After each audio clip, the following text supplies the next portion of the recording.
Bueno, y vamos a irnos a este momento de entrevista. Normalmente acá en RTP estamos en contra de muchos temas, muchas de las actuaciones que tiene la Fiscalía, porque consideramos de que no se encargue específicamente de lo que tiene que hacer y es la investigación. Sin embargo, hoy debemos aplaudir esta determinación que se ha tomado después de una acusación que se ha realizado justamente en el Ministerio Público para poder intervenir esta empresa que aparentemente está haciendo minería ilegal en este sector de Yolosita, Yolosa.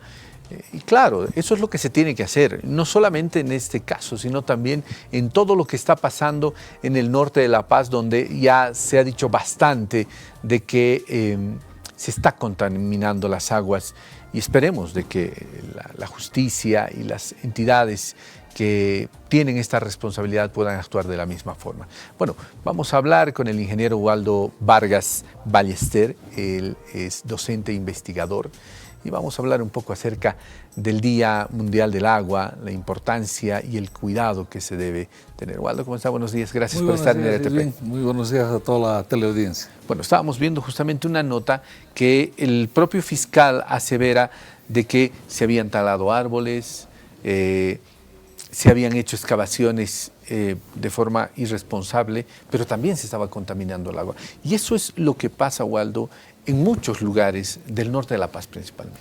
Definitivamente, si fuera una empresa legalmente establecida y que cumpla todas las regulaciones, porque regulaciones sí las hay, entonces debía haber presentado todos sus documentos y su plan de trabajo. En ese plan de trabajo se observa desbosque, entonces el desbosque lo autoriza ABT.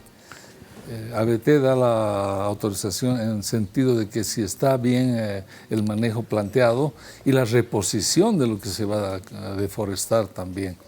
Entonces, una empresa que cumple todo eso, si bien ocasiona problemas en un principio, deja a todos sin pasivos ambientales, cosa que no está sucediendo en la minería que estamos viendo. Todos somos testigos aterrorizados por lo que está sucediendo en nuestros ríos, donde se contaminan las aguas, se deforestan, se deslavan los taludes, se erosionan los cauces del río. Entonces los daños son cuantiosos y los pasivos ambientales son los que quedan para futuras generaciones además. Entonces esos costos, ¿quién los va a pagar? Los tenemos que pagar todos nosotros, los ciudadanos, porque seguramente acudirá al gobierno a algún préstamo para remediar algunas de estas situaciones y no las va a remediar en su totalidad, pero esos son préstamos y todos tenemos que pagar esos préstamos. Eso no es justo. Ahora, Waldo, se necesita una mano dura definitivamente para que, como la intervención hecha ayer en Coroico, también se la pueda hacer en el norte de La Paz, donde aparentemente hay muchas más empresas, muchas más cooperativas. A ver, como bien tú lo decías y detallabas, todo el daño ecológico que se hace a estas regiones, pero además estas empresas trabajan con carburante subvencionado, ¿no? Yo me pregunto, ¿cómo logran conseguir grandes cantidades de diésel, por ejemplo, que es el carburante con el cual funciona su maquinaria? Claro, ese dinero o ese combustible es subvencionado, ¿no? Entonces, es otro de los males más que le hacen al país. Claro, y toda la ciudadanía cargamos con toda esa subvención justamente y por eso estamos en una situación económica muy vulnerable en este momento. Entonces es necesario tomar y adoptar las medidas pertinentes, porque las reglas están establecidas, toda la legislación está muy clara al respecto, ya sea en materia minera, en materia de los contratos mineros, en materia ambiental también, en materia municipal, en materia forestal, es decir, todo lo tenemos escrito, simplemente es aplicarlo. Ahora, ¿qué es lo que sucede? Un país que se desarrolla normal y positivamente tiene que tener tres condiciones claves, que creo que aquí está fallando. Uno es el mérito. Entonces, colocar las personas meritorias, las personas idóneas en los cargos correspondientes y en las acciones correspondientes. Ese es uno de los casos. El otro, el que sean soluciones prácticas, que sean cosas reales, cosas que se puedan ejecutar y que ocasionen menos problemas. Y la tercera, la transparencia, un manejo transparente. Por ejemplo, la Fiscalía ha hecho una acción, informe, coloque todo eso, que la opinión pública sepa cómo está actuando y cómo cierra el caso, porque también una cosa es actuar y otra cosa es cerrar el caso, porque vemos a veces actuaciones muy, muy importantes y el resultado prácticamente no existe. Entonces, eso ya no es transparente. Entonces, si esos tres conceptos se los maneja apropiadamente, el desarrollo del país es mucho mejor y es más garantizado. Ahora, Waldo, hoy es un día importante. Lamentablemente, nosotros los humanos estamos acostumbrados a solamente escoger un día en el año, como el día de tu cumpleaños, digamos, que es el mejor día, todos te felicitan, te quieren, pero pasa ese día y vuelves a la normalidad, ¿no? Entonces, somos de ese estilo de personas que no podemos ser consecuentes con algunos temas, pero siento que el tema del agua sí debería generar ese sentimiento de todos los días entender de que no tenemos que desperdiciar el agua. Y cuando tú sales, seguramente como yo, ves empresas de limpieza en instituciones públicas que están con la manguera, echando agua en la infraestructura, lavando alfombras, desperdiciando el agua realmente, ¿no? Entonces, todavía no se siente, hemos tenido ayer una nota que también me ha llamado mucho la atención, ¿cómo sienten los pobladores de las regiones alejadas, específicamente en Pongo? Ellos dicen, de aquí bombean agua para que la ciudad tenga este líquido elemento y no tenga problemas, pero aquí a veces no tenemos, ¿no? La conciencia de valorar todo lo que cuesta conseguir ese poco de agua, lamentablemente en la ciudad no se la tiene. Bueno, no solamente la ciudadanía, ¿no? Yo creo que todos los estratos tenemos que hablar acá. El problema es de todos, absolutamente todos, empezando el gobierno central, gobierno nacional, gobierno departamental, gobierno local y la ciudadanía plena en todos sus aspectos, porque todos dependemos y usamos el agua. Entonces, lo que vemos es una carencia de políticas precisas y claras en materia de agua, que hemos estado recomendando desde hace mucho tiempo atrás como una política fundamental: protección de fuentes y descargas tratadas a los cuerpos receptores. Son dos conceptos sumamente sencillos como política.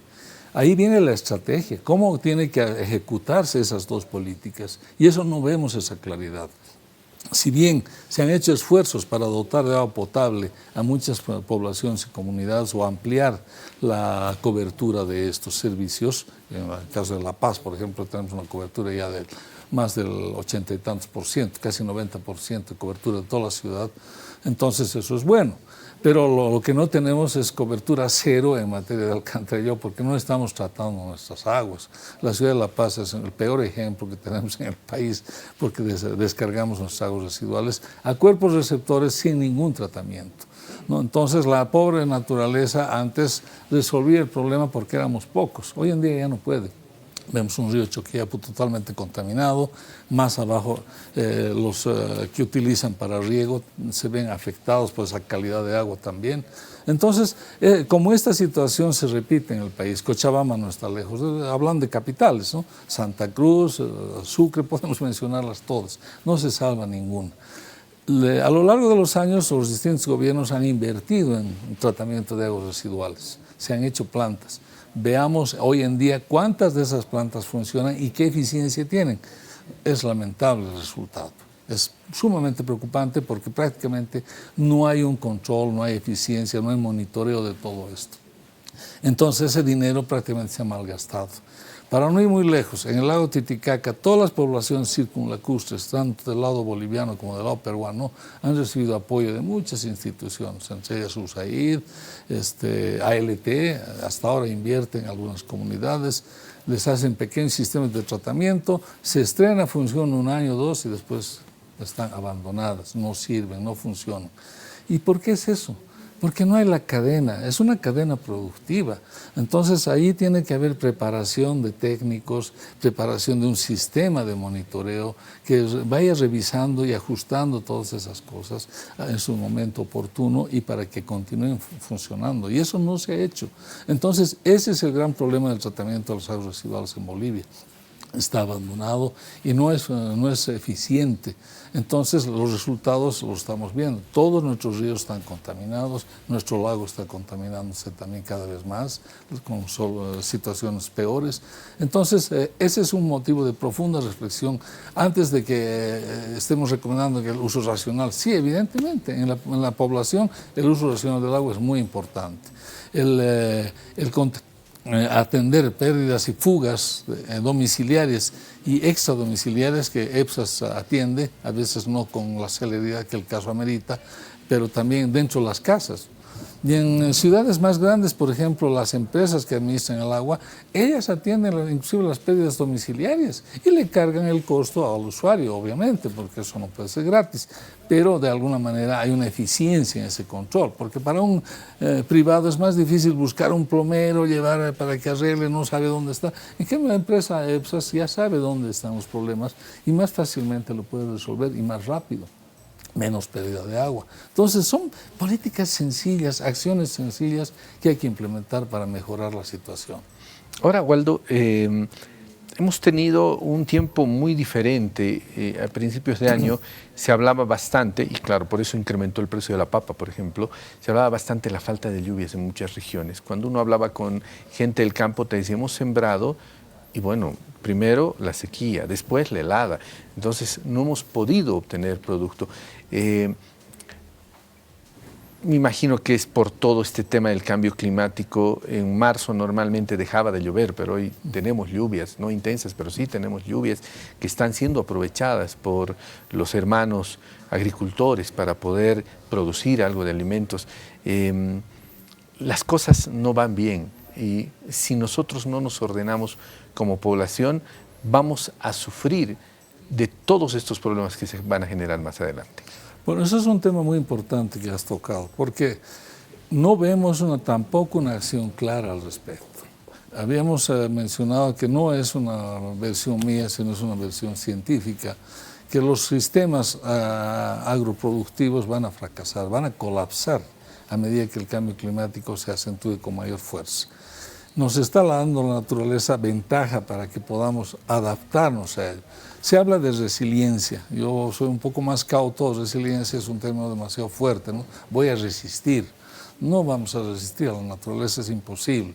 Entonces yo creo que hay que ser más humildes, decir me voy a adaptar, ¿no? Entonces, para esa adaptación se necesita un periodo. Tenemos que transcurrir unos ciertos años de adaptación, de estudio y de práctica.